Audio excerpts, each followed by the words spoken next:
రేపు నెలలో అక్టోబర్ 2వ తేదీ వచ్చేటువంటి మహాలయ అమావాస్య, అదే పితాళ అమావాస్య అని కూడా అంటారు దాంతో.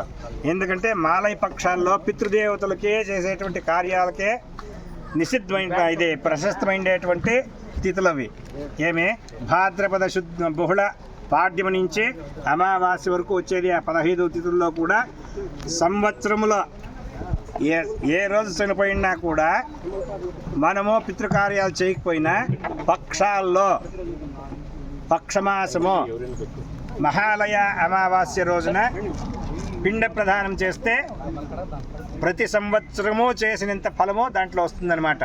పితృదేవతలు తృప్తి చెందేటువంటిది మహాలయ అమావాస్య రోజు పిండ ప్రదానం చేసి తర్పణ వదిలినప్పుడు.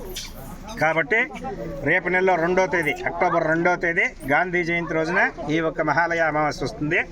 తెల్లవారి 6 గంటలకంతా దేవునికి అభిషేకం జరిగి హోమం జరిగి శాంతి హోమం చేసి తర్వాత 7 గంటలకు కరెక్ట్గా ఫస్ట్ బ్యాచ్ స్టార్ట్ చేస్తాం.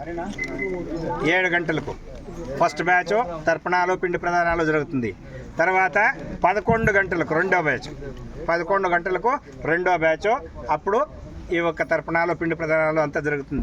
కాబట్టి ఈ 2 టైమింగ్స్ మళ్ళీ మీరు చేంజ్ చేసుకొని వస్తే కుదరదు. కాబట్టి అందరూ కూడా టయానికి వచ్చేయండి.